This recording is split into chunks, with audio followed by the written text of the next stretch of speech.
All right, here we go. Let's get started. Welcome, welcome, welcome, everybody. So glad to see you here with our Time to Tell the Truth series.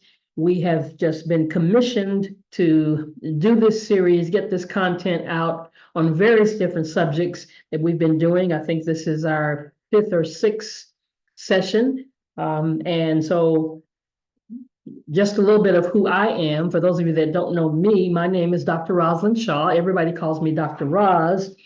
And I am the CEO of Dream to Life. Dream to Life is a conglomerate of things, productions, ministry, complex. That's something we're going to be doing in the near future. Health and wellness. It's all in one big bundle. I'm a wife, a musician, a videographer, previously done a number of things. But what I want to focus on today is the fact that I am a certified wellness coach. Yes, I have a certification with Econopreneur and a lifestyle consultant. Have some other certifications as well, as far as training, and also a certified wellness coach with what we call a flat belly lifestyle. But today our topic is cancer. As many of you know, I'm sure you know someone who either has cancer, has had cancer, has recovered from cancer, or maybe died of cancer. But everybody within the space of 5 to 10 people has come in contact with the C word. But what I think that lots of times we don't understand just what it is. We just hear you got it, you've been diagnosed with it, or somebody we know, and we really don't understand the simple understanding. And I hope to make it as simple as possible. But what I want to tackle today more than anything else is that you can beat it. And there are people who have done it. And I'm going to show you testimonies of people who have done it, and they've done it without medication. They've done it without chemo, radiation, or surgery. The three items that most of our doctors immediately say to us once we've been diagnosed. But first, let's talk about what is cancer. What is cancer? Our bodies are made up of millions of cells. Inside each cell is an instruction manual called DNA, which has chapters we call genes. Genes tell the cells how to behave, when to make new cells, and when to die. When cells divide, they make a copy of their DNA and genes so that each new cell has the same instructions. That copy also divides, and so on, while older or damaged cells are told to die off, making way for new healthy ones. Occasionally, the DNA instruction manual in a cell can get damaged or mutated. The cause of this mutation could be a chemical or environmental carcinogen. You might even have a hereditary risk for cancer. Other times, the cause is unknown.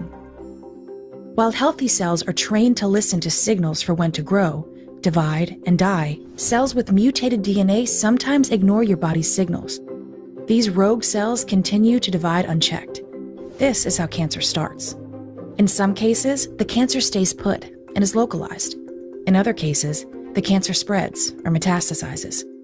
When they are metastatic, tumors consume the body's resources as they grow, damaging healthy, functioning tissues and organs along the way. When considering treatment options, your doctor may order genomic testing for your tumor. Genomic testing reads the instruction manual of cancer cells to identify the mutations that may be causing the cancer to grow. So what's next? Depending on the stage of your cancer, your doctor may use a standard method to initially treat your tumor, such as surgery to remove the tumor, radiation used in small doses to kill cancer cells in a precise area of your body, or chemotherapy to kill rapidly dividing cells throughout your body if the cancer is spread. Your doctor may also consider targeted therapy drugs, which are developed to precisely target the underlying DNA mutations causing your tumor to grow, and may be less toxic and more effective than chemotherapy. Or immunotherapy, which uses the power of your own immune system to attack cancer cells. Genomic testing can help your doctor choose the targeted therapy or immunotherapy option that is best suited for your specific cancer. Now, understanding this, when we hear the C word, there's an F word that comes associated with it. And that F word is fear.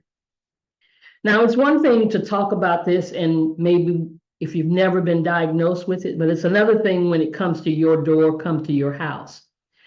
So this education piece is to educate us more so that if for some unforeseen reason, you're that person, that you will feel more comfortable in your decision-making. Because the F word, the fear that's associated as soon as you hear the word cancer, has a lot of lack of knowledge associated with it now. You know, when you don't know, then all you're dependent on is what the doctor tells you. All you're dependent on, because maybe you've never seen anybody else do anything but chemo, radiation, and surgery. And so the more I think about this and the more I learn and educate myself, I wonder why doctors don't say anything about nutrition. Why they don't say, and because some of these things I'm going to share today, to me, they just make sense. But they only make sense if you learn it. And we are destroyed because of the lack of knowledge. So I remember my husband going to a doctor once, and he had never seen the doctor before. And I've told this story before. He had never, ever met this doctor. And he goes to the doctor's office. First and foremost, they kept him there about 45 minutes to an hour past the time of his scheduled appointment. And his phone was starting to blow up because he was supposed to already be back at work. So there's stress that's starting to build up. So he gets back there to the doctor's office. And when he comes out, he says to me, they gave me a prescription for blood pressure medicine because my blood pressure was up. Well, number one, you're getting a little stressed because you're there longer than you're supposed to be. But what was more important to me, here is a doctor you've never met before. So I asked, did she ask you what you eat? Did she ask you, do you exercise? He said, no. She just said, here's a prescription. You've got high blood pressure. So see, there's little, if any, financial incentive for doctors to keep patients from getting sick. That's why one of our naturopathic doctors says that this should not be called healthcare, it should be called critical care. Because the majority of our doctors, and I won't say all of them, because I don't want to throw them all under the bus and say every doctor is a bad doctor, or every doctor is not concerned about us being healthy, but I'll talk about the system. Our healthcare system really is not concerned about us being healthy because there's no financial incentive. If every one of you that are watching this video starts being completely healthy, where you don't need medication, guess who stops making money? So why then would they invest time in helping patients develop healthier diets? I mean, does that make sense? I want you to just make some sense out of this and stop just accepting everything that you hear as being face value.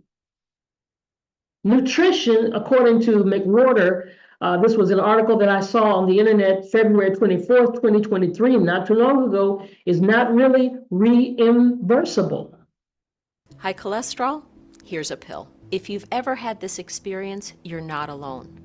This is what most doctors do, never addressing why the cholesterol is abnormal in the first place. I'm Dr. Elizabeth Clotis, cardiologist and founder of Step One Foods. The truth is that conditions like high cholesterol are not caused by deficiency of Lipitor. High cholesterol is caused by deficiency of the right foods. I am a practicing cardiologist. I trained at some of the finest medical institutions in the world, including Mayo Clinic and Johns Hopkins, and have been repeatedly recognized for great patient care. But what I really want to achieve professionally is to put myself out of work. Because here's the truth. 80% of heart disease need not exist. I should be out of a job. Unfortunately, cardiologists have endless job security. And that's because we're treating the wrong thing. My waiting room never seemed to change, full of patients whose numbers I had made perfect through perfect combinations of medications, but who still looked sick and felt terrible. In fact, many of them were telling me that all the drugs I had put them on were making them feel worse. No cures, just a never-ending revolving door of follow-up visits. This is not why I went to medical school. Yet no one seemed to be doing anything about this or even acknowledging this reality. So I became obsessed with finding a better solution. Ultimately, starting a company that formulates foods to help lower cholesterol, backed by pharmaceutical level science. But let me be clear. I did not go to medical school to start a food company. I ended up here because I wanted to truly help my patients, and because no one was solving the problem I was seeing. Not in medical training, not in the pharmaceutical industry, and certainly not in the food industry. Here's another truth. There may be 30,000 food items in the average grocery store, but none of them has been subjected to any real scientific scrutiny. They bear all sorts of check marks and heart symbols, but that tells only part of the story. For example, a cereal might contain fiber and boldly tout the ability of this nutrient to lower cholesterol. But the fine print reveals that a serving of the cereal also delivers the added sugar equivalent of 3 cookies. Any positive health effect of the fiber is completely negated. But how is the average consumer supposed to know this? They're not. They're just supposed to like the taste and feel good about buying that cereal. My patients may have been trying to eat better, but they were getting duped. 2 decades ago, the National Institutes of Health cholesterol management guidelines mandated that changing diet should be tried for 3 months as the first step in treating high cholesterol before putting anyone on drugs. Yet my peers have always been and still are skeptical that a food-based solution can even work. Part of the problem is our education. It took more than 14 years of training for me to become a cardiologist. How much of that time was spent on nutrition? 0.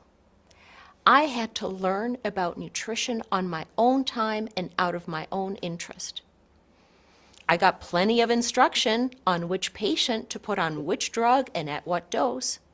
Specifics around which foods to prescribe, in what doses and at what intervals, never taught. The third issue is how doctors are rated and rewarded. Did you know that doctors are monitored according to whether they prescribe medications? If I don't follow the cholesterol guidelines by prescribing statins, insurers will send letters to me scolding me.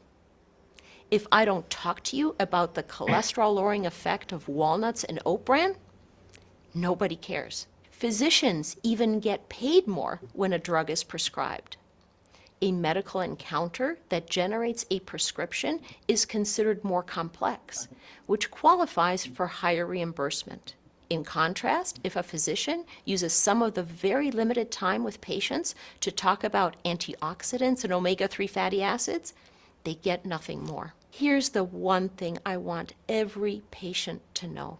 If you are someone who keeps being told that medications are your only option, or if you've tried changing diet but have been duped by food marketing tricks, my message to you is don't give up. Wow. Wow. Don't give up, she says. But I mean, she said so much. Here's a medical doctor who just let out a mouthful of information, the rewards, the incentives. Now, I know she was talking about cholesterol, and today we're talking about cancer, but it's the same. You know, the same incentives, the same only prescribing chemo, radiation, or surgery. And please don't misunderstand me. I'm not advocating that you don't do chemo, that you don't do radiation, or you don't do surgery. What I want you to know is I want you to think that you have choices. And don't think that those other choices cannot be a benefit to you. Because there are some foods that are out there, if we incorporate them in our diet, they assist us in a major way. And we're gonna touch on many of them, but I need you to hear from experts. I need you to hear from people who have done it, people who have walked that plank and made certain decisions that are not bound by a system that is systematized to only make us think we have one way to do it. If you leave your house and you go across town somewhere, aren't there multiple ways to get there? Some of you, maybe you go the same way to work, you go the same way to the store, but if that way was blocked, if there was a vancade or something in the way, and you had to take a detour, could you still get there if you went a different direction?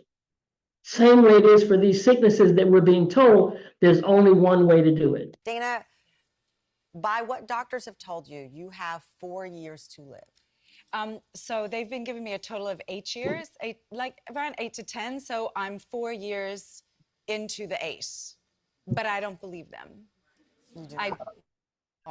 What do you? What does a day in a life look like with your treatment? To make the decision first to love, to make the decision to meditate, to eat a really great diet, and to choose positivity. Because I tried the negativity and that didn't work out so well. And it doesn't work out for anybody. Dr. Myers, we have you here. How do you assess when a patient comes in?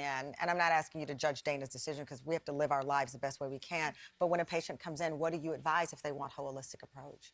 So I'm so happy, first of all, that Dana's doing beautifully. And what I always advise is there is standard medical treatment that we know works, but it does come with a downside, certainly. That's the chemo and radiation. Chemo and radiation. But I always encourage people to use a combination of that and a holistic approach because I think positivity is so important, doing some integrative therapies, mindfulness, good nutrition, exercise. I think all that helps in a dramatic way to help people live better and live stronger. Dr. Bargiano, I stumbled over your title because I've never heard of a naturopathic doctor. What do you advise patients as a holistic approach? Do you believe in the combination or is it one or the other? Yeah, I think cancer is a big issue and it's diabolical when it gets into the body. And I think we need all hands on deck. So I think it's individual, each person needs to do what's right for them. But I do think they do need to look at both conventional care as well as holistic care and find out which combination is going to work for them. Absolutely, and that's really the way I think I would love to see a marriage, an integrative approach, I guess that's what we call it, where both are working together and that there's a harmony. It's an all hands on deck because you're is. fighting for your life. But what kind of evidence that natural medicines, I mean, I have a cold, somebody said, take oregano oil, you know, and I did happily because you don't always want to take a medicine. But when it comes to cancer, something far more serious, what evidence is there that the holistic approach is one that can lead to success? Sure. Well, there is mounting evidence. It's gaining more and more robust research In the now. science community. In the science community, there is evidence-based information that different natural approaches can help lower inflammation, can help balance blood sugar, can help lower toxins in the body, and these things do help initiate and propagate cancer. And we're even seeing now that there's certain natural remedies, things like curcumin, melatonin, for example, that's actually been shown to be used with chemotherapy and actually help them work even better. Dr. Myers, from a traditional doctor's point of view, you are seeing your colleagues embrace this more? As you have said, you see the more and more. Yes. I think among my colleagues and myself, we certainly believe in the clinical trials and the data that shows that chemotherapy and radiation certainly works and has saved lives. But more and more in the literature, we're also seeing evidence about nutrition, about diet. We also see evidence that things like acupuncture, massage may help to mitigate some of the side effects. You know, and here's the thing about us waiting. We wait, like we did our teaching on the genes on last time, and we're waiting for science to catch up, or we're waiting for science to agree with the fact that nutrition can make a difference in our lives. But I just, hopefully you understand they don't really want it to agree because, again, they won't make any money. If we all get healed and if we're all walking around here whole, and if we all eat the right food and all the cancer cells die, because understanding when we were saying what is cancer, we all have those cells, but if our immune system is operating at its optimum performance, I call it like a Pac-Man. It's eating up those cells, and those cells do not duplicate and metastasize. regardless of the type of condition or disease that someone has. The bottom line is, you must have a strong immune system to keep the cells of your body healthy. And the immune system is a complex network of organs, cells, and proteins that defends the body against infection while protecting the body's own cells. And the immune system keeps a record of every germ or microbe it has ever defeated, so it can recognize and destroy the microbe quickly if it ever enters the body again. And there's no question that we are what we eat. And if we're eating poorly, we're eating junk food, our fried foods, our refined and processed foods, our boxed foods, our canned foods, and we're not getting the proper enzymes, the proper nutrients, vitamins, minerals, phytonutrients, as well as antioxidants, it will weaken the body. But study after study, PubMed as well as other research studies throughout the world, has already shown the significance of what cruciferous vegetables can do for you. And if it's broccoli, Brussels sprouts, bok choy, arugula, cabbage, cauliflower, collard greens, they are all healthy cruciferous vegetables. And most of those cruciferous vegetables have a powerhouse of those vitamins and minerals. They have powerful anti-inflammatory and antioxidant properties. And they're known to help reduce many cancers throughout our bodies. And these vegetables will lower the rate of many chronic diseases, including heart disease, diabetes, and obesity. And they're filled with fiber. And it will do wonderful things to give you that satiety so you don't overeat. Your colon is going to have a feast because it's going to actually increase peristalsis. It's going to get rid of the excessive waste. And you're going to feel so much better. But cruciferous vegetables contain glucosinolates. These compounds give that dark green plants their bitter flavor. And the research shows that glucosinolates have that strong anti-inflammatory and antioxidant property, and it helps protect our cells from disease-causing damage. And it's those antioxidants that fight those free radicals in our body's cells and preventing and reducing the damage caused by oxidation. And in simple terms, oxidation is a chemical reaction that takes place when a substance comes in contact with oxygen. And examples of oxygen are rust, as well as the brown color on a cut apple. And these powerful antioxidants are preventing oxidation from taking place in our cells, particularly the mitochondria, which is the heart of our cells. And study after study shows that cruciferous vegetables reduce the bad cholesterol in your blood. Your LDLs, that's the cholesterol that causes plaquing within the arteries. It leads to heart disease as well as stroke. And the glucosinolates of those cruciferous vegetables has been shown to help kill cancer cells and stop tumor growth. And that's including stomach and colon cancer, breast cancer, lung cancer, as well as pancreatic cancers. And those cruciferous vegetables are not only high in fiber, it's very, very low on the glycemic index. It's very, very low with carbs. It's great for insulin resistance. It can help prevent diabetes. It will help lower high blood pressure. It will help reduce obesity so you can lose that weight so your body can stay healthier. And cruciferous vegetables are not only good to help boost that immune system, they're great for metabolic detoxification, particularly your liver. The glucosinolates in those cruciferous vegetables not only protect the liver cells, but also help produce the enzyme glutathione. And glutathione is the body's most important antioxidant and is the foundation for many liver detoxification reactions. So here's the bottom line. Start supplementing more cruciferous vegetables in your diet. You can add it with many spices, with garlic, onions, shallots. You can be creative. But get them in your diet because you are doing a blessing for the organs, tissues, and glands. And I promise you, you're not only going to build your immune system, but your body will love you. I hope you enjoyed this video. I wish you lots of good health to you, your family, your loved ones. Leave your comments below, and most important, make it a great day. I'm Dr. Alan Mandel. So if you don't know a list of cruciferous vegetables, Google it. Put it on your shelf, put it on your refrigerator, put it in your kitchen. Make it a part of your daily regimen to start having them in your diet. They need to be on your plate. You need to see some green, you need to see some red, because there are people who are changing their lives. I mean, we've got people right here whose lives have changed, but I'm telling you, there are people all over that are changing their lives, that are living in our country, that are making a decision. Now, there are a whole lot of people that leave our country to live their lives better.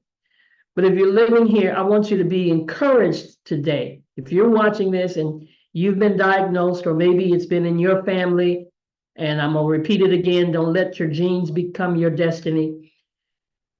But you've heard that C word, you've been running away from it. Recognize, number one, we've got those cells running in our body, but if your immune system is operating efficiently, it's like COVID. That's a C word, right? You could be sitting right next to somebody with COVID. And if your immune system is operating effectively, it's going to gobble up. It's going to reject. You saw how that just rejected all those diseases. There are diseases everywhere. But the goal is to support our immune system, to take care of our immune system. That's our job.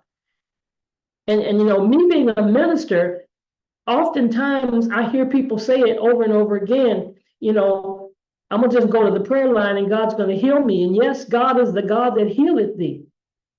But guess what? You can, all of a sudden, you dilute the healing power that takes place by continuing to do the same thing. And you keep doing the same thing over and over again, and you keep needing to get back in the prayer line to get hands laid on you to get healed. When are we going to take things into our hands and do what our job is to do? Because really, that part is not God's job. God doesn't tell us to take that stuff off of our plate. When that's a whole nother teaching about what Christians should be eating if you're confessing to really be a Christian. I mean, if you're really confessing to follow Christianity and the Bible tells us what to eat. But that's a whole nother lecture. That's a whole nother presentation that we'll probably do. But today I want you to be encouraged and know that there are people that are yet being diagnosed, but yet they're taking a different road. A new restaurant in Lake County is serving up cookies, burgers, and queso. I'm hungry now, with a twist. Looks good, right? Morning anchor Kirsten O'Connor met the owner, who says her recipes are helping to fight cancer, in tonight's Getting Results for Your Health. That's our special. Yeah, that's our special this week. It's fruit and nuts. Karen Trawick has decades of catering experience, but her real nutrition journey began 2 years ago. I was diagnosed with stage 2 invasive ductal carcinoma on my left breast. Once I was diagnosed, I knew I didn't want to have chemo radiation. I just knew I didn't want to put poison in my body. You know, like I told my doctor, he says, "You're going to die if you don't do this." And I said, "Everybody's going to die. No one's getting out of here alive. But I'm going to do it on my terms." She did her research and made significant changes to her diet. I was low in vitamin D, magnesium, things like that. So we increased those so my immune system could heal. You know, and then 3 months into my healing, I go back to the doctor and they took me off of all 6 of my medications while I'm fighting cancer. I brought my numbers and all my information back, and my doctor looked at it and said, "I can't argue with this, it's working." Karen survived, and now she's opened a new restaurant in Mineola. Hey Amy, grab me a couple of forks. I want them to taste the jackfruit. To feed her community with meals she says killed her cancer. I had a lot of reasons to live. Now Karen's meals and message are impacting friends, families, and strangers. She's an amazing woman, and to have her help and support like that going through pregnancy, and because it wasn't easy at all, especially being pregnant and wanting to eat all the grilled cheese, and I wanted mozzarella sticks and all that, but she helped me stay strong. Leaving her just speechless. I have goosebumps because then, and I've had that happen, I've had people come in here and say, "I did this because of you, and this is my results." Getting Results for Your Health, Kirsten O'Connor. A little spice on the end. News 6. Now, it's important to note Karen absolutely encourages cancer patients to seek medical treatment. This diet worked for her, but her message is to ask your doctors what's right for you. We have 2 of her recipes on clickorlando.com. You'll find them under this story. So the thing is, even if you go to the doctor, you ask your doctor, hey, can nutrition help me? And if that doctor says no, you need to run. Because how can you say that it can't help? Here's just 6 red foods that actually help, that actually can starve cancer cells. See, a lot of times when we're diagnosed with cancer, we don't make any nutrition changes. And so what do? We end up eating the same things that probably caused the cancer. And so now we're feeding the cancer cells. I want to starve them. I want to prevent them. But if I'm diagnosed, I want to starve them. So hey, we're going to add tomatoes and cabbage and strawberries and beets and red bell peppers and cherries. And of course, maybe some of these may not be on your list if you're a person that's eating according to your blood type. And that's another teaching for us to do. But you should be able to find something. And these are some of the top 6 red foods that starve cancer cells. Studies have shown how important diet is to good health. And now more and more patients are seeking a fresh approach to treatment. KCTV5's Carolyn Long spoke with a local man who claims that food worked for him over chemo to fight his cancer. One of the contestants on June's American Ninja Warrior competition hails from right here in Lee's Summit. Running against time and impossible obstacles, 43-year-old Eric Ewing works out in the most unusual way. Who comes up with this stuff? Right? I'm 43 going on 22. Especially amazing when you learn Eric faced a dire diagnosis 5 years ago while working as a pilot for SkyWest Airlines.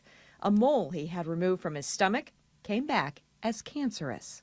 So I went from never going to any doctors, hospitals, clean bill health, to having stage 3B melanoma. When more tumors were found, the doctor suggested chemo. With that chemotherapy, I had about a 40% chance to live 5 years. So Eric read and read, questioned everything, and found a study from the National Institute of Health on his prescribed form of chemo. It didn't increase your chances of surviving by 1%.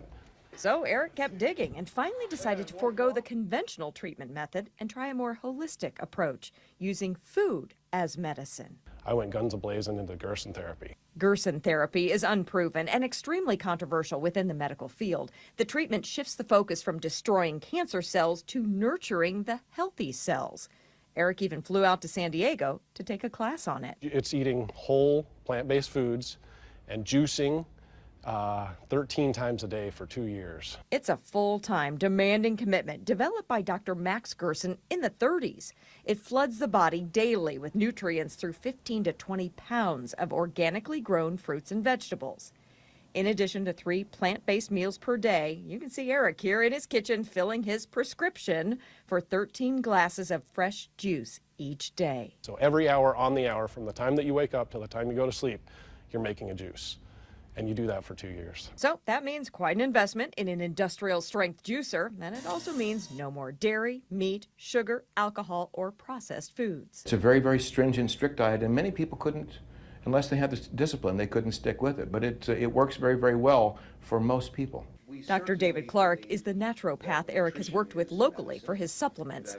He's watched as Eric's tumors have disappeared one by one. His progress is just very, very excellent. Tumor number 13 is the only one left, shrinking in my left lung. It is bad food that got us into this problem. The Gerson therapy is also the focus now of a new documentary called A Food Cure, just released in California 3 weeks ago. It follows 6 cancer patients of varying ages through their fight. It is good food that can get us out of it. Eric is just thrilled that the message is getting out that there may be another option. I feel the best shape of my life. He even thanks cancer for his zest for living, calling cancer a gift. Wait, what did you just say? I know people have trouble with this, but I've learned so much about myself, so much about just understanding other people and just appreciating every day, that cancer for me has been a gift. I've learned so much that I couldn't have learned any other way. And I have great news to pass along. Eric just had another scan and learned that 13th and final tumor is now officially gone. He is now tumor-free. He'll be hosting a screening of The Food Cure documentary next week, July 12th at the Tivoli Theater. We have information about that on our website, kctv5.com.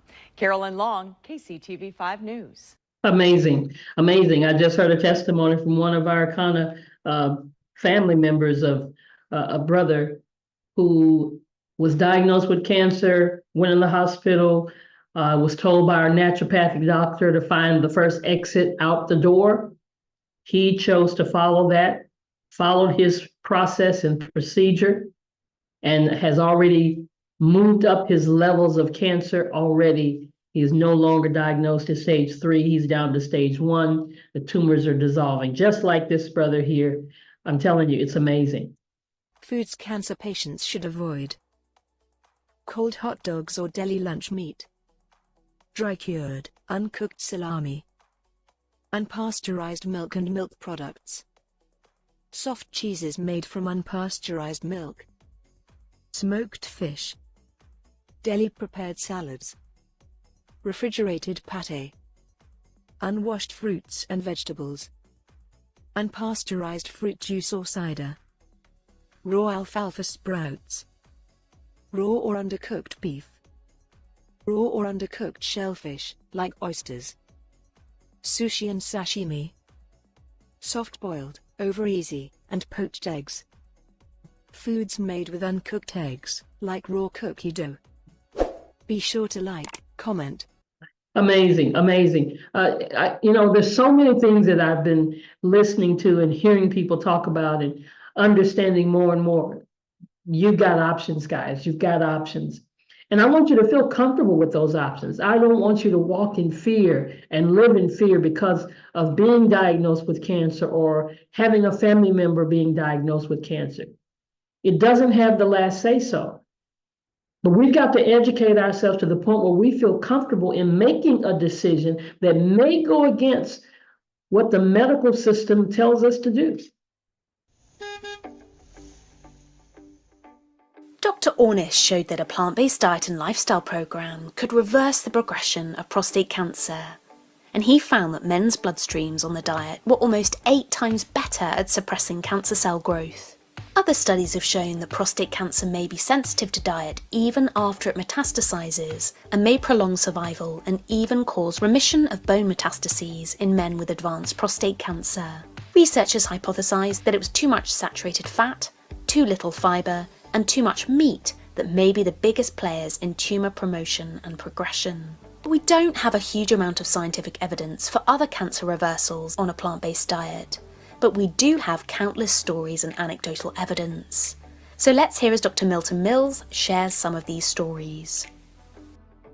There are just innumerable cases of people who have been able to cure themselves of cancers by converting to an entirely plant-based diet. There are very sound mechanisms and reasons why that can occur. I don't want people to take away from what I'm saying that going plant-based is either the only way to treat cancer or that it is a guaranteed cure. But what I do know is that for years, even in the cancer literature, it is shown that once a person is diagnosed with cancer, they adopt a plant-based diet, they are more likely to live longer and to have a longer disease-free survival period. Gigi, the vegan, Gigi documents the fact that she had grown up eating a very meat-centered diet. She ate a lot of red meat. She was diagnosed with stage 2 or 3 colon cancer. I can't remember exactly. She was advised that she needed both surgery and follow-up adjunctive chemotherapy.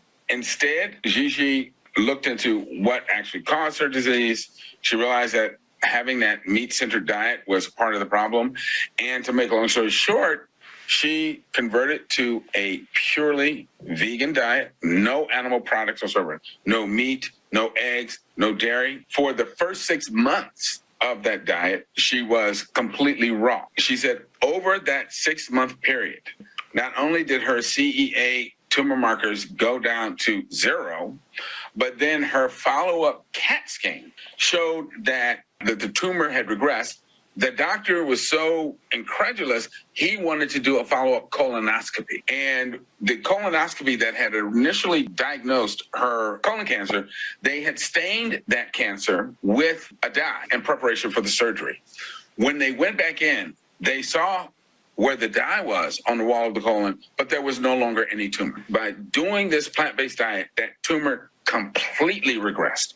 And Gigi is now 4 or 5 years out. No sign of recurrence. She is healthy. She has become a plant-based advocate, spreading the news. And then there was Mr. Frank Smith, diagnosed with stage 4 liver cancer at the Lombardi Cancer Center at Georgetown University Hospital. Frank had a history of hepatitis C. He also is very honest about prior to that point in his life, he had drank heavily and occasionally used intravenous drugs. He had cirrhosis caused by the hepatitis C, and he was diagnosed with hepatocellular carcinoma. He had 2 large tumors, one in each lobe of his liver. There really is no effective treatment for hepatocellular carcinoma. The doctors told him that he essentially has 6 months to live and that he should kind of put his affairs in order because you can't use radiation, chemotherapy is ineffective, and because he had these tumors in both lobes, surgery really wasn't an option for him. Frank was put in touch with a plant-based physician, Dr. Theodore Watkins. Dr. Watkins put him on a raw diet. Over the next 8 months, Frank's tumors shrank to the point that follow-up CAT scans showed that where there had been tumors, there was now only scar tissue in his liver.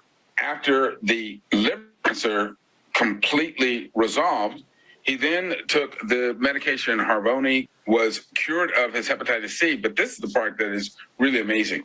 Frank had been diagnosed with cirrhosis, which means that the liver itself had become completely scarred. By remaining on his plant-based diet, his liver cirrhosis completely resolved. Mind-blowing. Donna Green Goodman, back in 1996, was diagnosed with stage 3 breast cancer. They found a pecan-sized tumor, and I believe it was her left breast. She went in for a lumpectomy where they take the tumor out, but they also do a lymph node dissection, and she had 11 of 17 lymph nodes that were positive for cancer. At that point, the doctors told her, it's not curable. We can put you on chemotherapy, chronic suppressive therapy with some radiation, which will essentially buy you time. It will kind of suppress it for maybe up to 5 years, but eventually the cancer is going to come back and it's going to kill you because that's what happens with stage 3 breast cancer.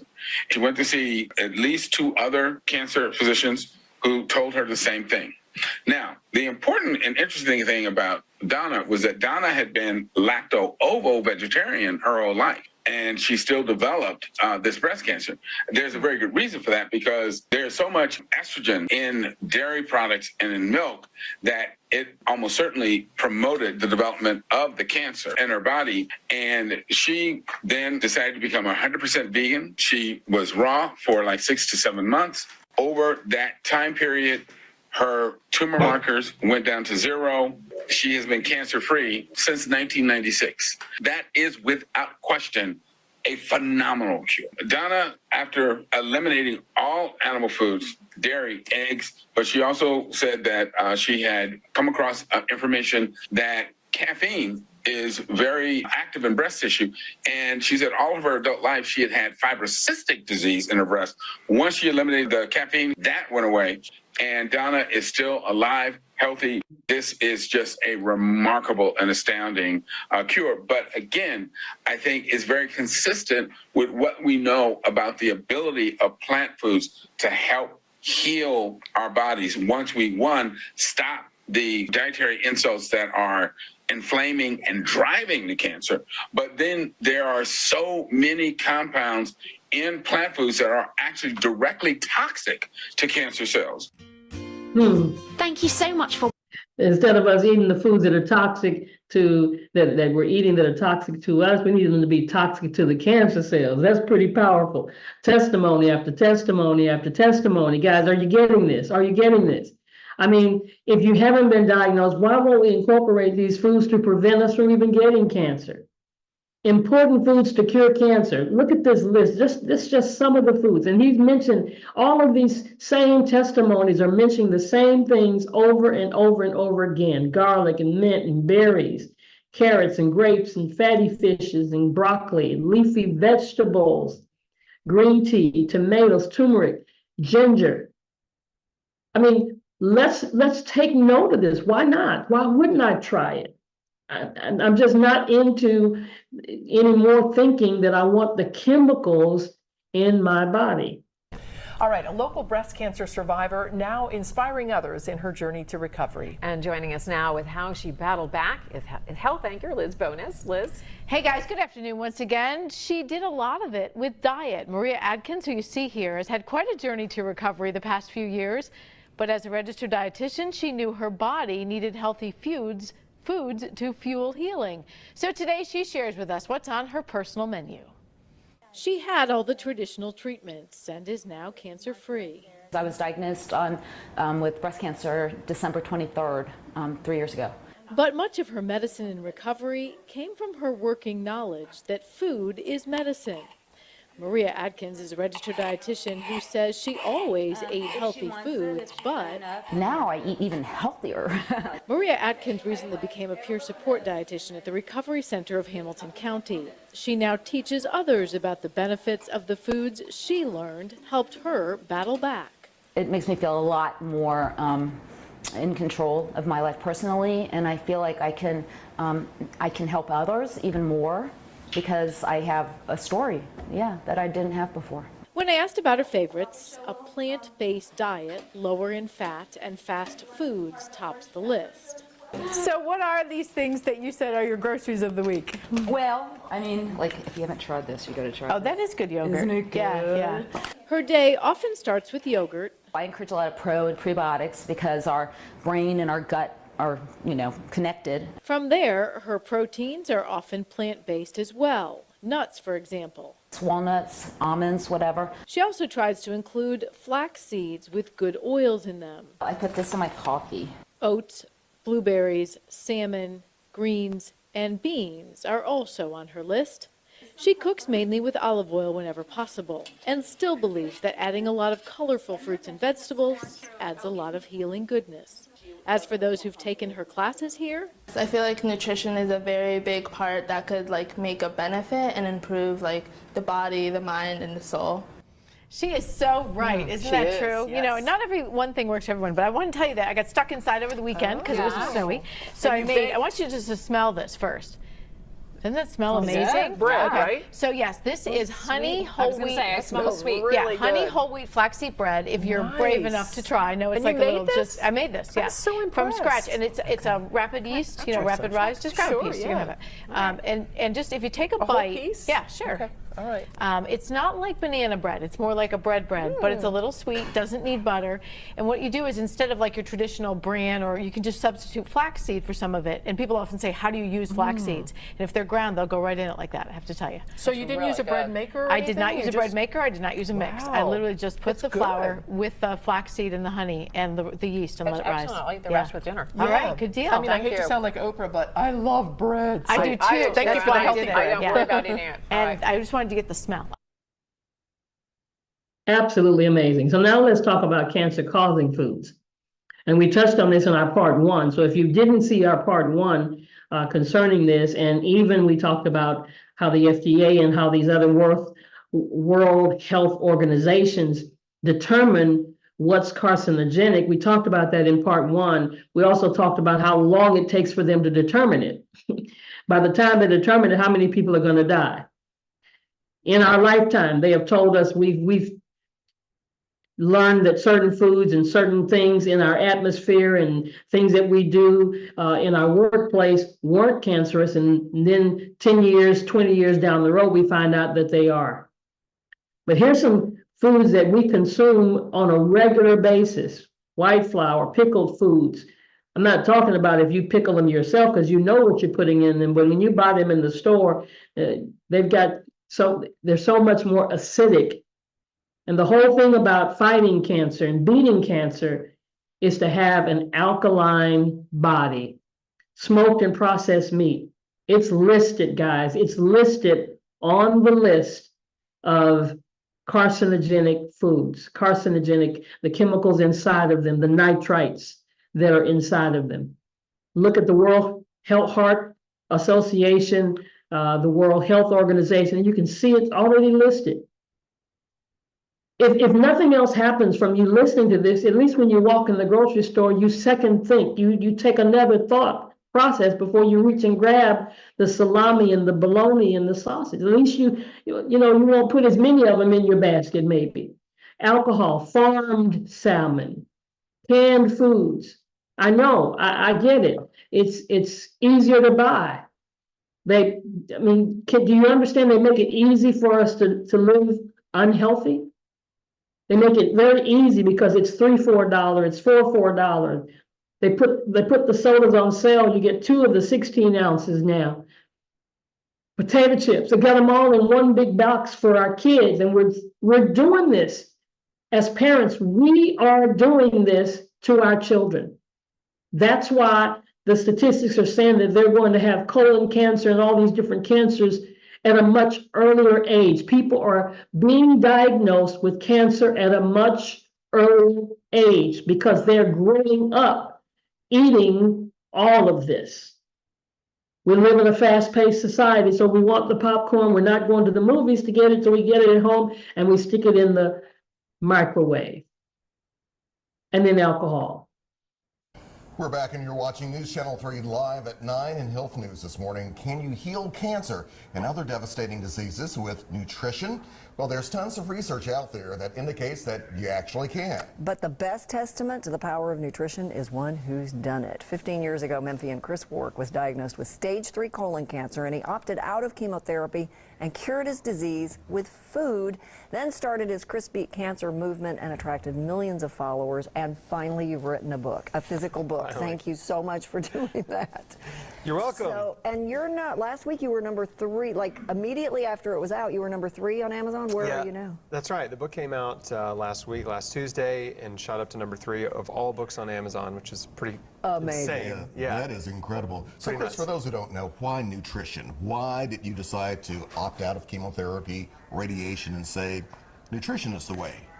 Well, I had this epiphany pretty early on in the cancer journey, and that was that the way I was living was killing me, right? And I realized, like, there's more to health and disease than just medical treatment. Medical treatment can be very helpful, very beneficial. And but you did have surgery to I had remove surgery, the absolutely. tumor. But what a lot of people don't know, and this is so important, is that up to 95% of cancers are caused by diet, lifestyle, and environment. Wow. So our choices really have a lot to do with our health. Yeah. And so I just decided I've got to change my whole life. I've got to take massive action. I've got to create an environment where cancer cannot thrive. That was my goal. And so the way you do that is with nutrition. With the food you put in your body is what your body's made of. And describe that environment. I've heard a lot that you need to be alkaline, not acidic. If there's no sugar, that sugar feeds cancer. What did you learn through this? There's a lot of little sort of ideas like that Buzzwords. floating around. Yeah. Right. But the simplest way to put it is that, when you give your body an abundance of fruits and vegetables, you are putting in all of these amazing compounds, phytonutrients. These are plant nutrients that have anti-cancer benefits in the body, that are anti-inflammatory, that can stop cancer growth, that can tell cancer cells to commit suicide. So there's all this amazing research on the anti-cancer power of fruits and vegetables. Yeah. We just got to get them in there and let your body use what it needs. So when did you start really noticing a difference? Or as a matter of fact, what about your doctors? When did they see a difference as well? Did they? Yeah, so I started feeling really good within just a week or two of radically changing my diet from your typical, meat 3 times a day diet. Yeah. Right. When you were really sick, though, you still had cancer, but you started feeling better. Yeah. Oh, immediately? yeah. Absolutely. Absolutely. And then I went from eating basically 1 to 2 servings of fruits and vegetables per day to between 15 and 20 servings of fruits and vegetables every day. So what did your doctors say, though? Were they amazed by this, or what was their reaction? The first doctor I saw, the first oncologist I saw, told me I was insane.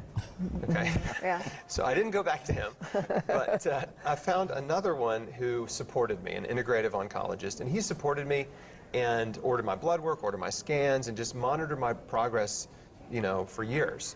And he was apprehensive and concerned that the cancer would come back, and he wasn't sure if what I was going to do was going to help me, Right. what I was doing was going to help me. But as my blood work came back better and better, scans kept coming back clean, he got really excited too. So Yeah. it took some time. And you have such a following. You have become a international speaker, actually, because people are really interested in this. But how do we get the right fruits and vegetables? Because there's a lot of toxicity in our environment. So how do you have to go organic? How do you do that? Organic is best, but some people don't have access to organic, and so that's okay. Like if you shift away from eating a diet that's loaded with meat and dairy, processed food and junk food, to a diet that's loaded with fruits and vegetables, You'll be even better if they're not organic, you will be so much better off. Okay, It's we know all where in to the start. book. Chris, Thank you so beat much. cancer. Chris, thank you very much. Glad to have you back. Thank you so much. Good to see you again. Love your story. Yeah, I love his story too. And even if we take it to the next level and begin to grow our own, now we've eliminated the toxicity that's taking place in our society. But I love what he said. I love the fact that he said, even if you can't get organic, maybe you don't have the money for organic, but you do have the money to change. Matter of fact, you'll save a lot of money rather than buying the meat, because meat is expensive, right? Yeah, so we can beat this. We can beat this C word. We can, I love you said, suicide. Put cancer on suicide. Now, lastly, we're just about done. Let's hear from Dr. Bobby Price.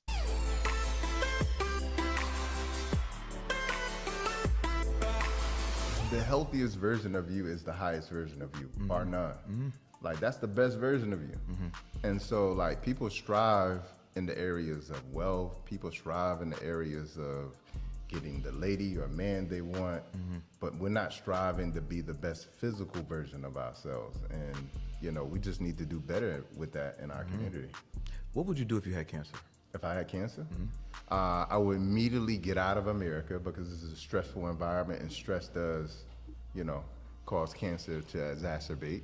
So I would immediately leave here, go somewhere indigenous, where I can be around fruits, vegetables, easy. I would immediately start juicing, not eating, because the thing you want to do is you want to starve cancer. Right. Because you can feed cancer. And one of the primary things you can feed cancer with is sugar. Okay, so I want to starve it by first not eating any kind of sugar. And then I want my body to be in such a healthy state. And remember what I told you, when your belly is empty, like the more you eat, the more healthier you're gonna be. Like, it's just facts.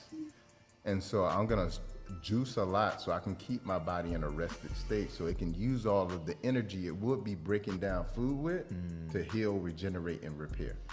So that's sort of like a little bit of what I do if I did get cancer. Thanks for watching this video, but be sure. So I want to thank you guys for being here today. I hope that you will share this information. It'll be posted on the YouTube page and other places. Subscribe to the page, share with everybody that you care about, so that they can share it with people they care about, and we can get people healed one person at a time.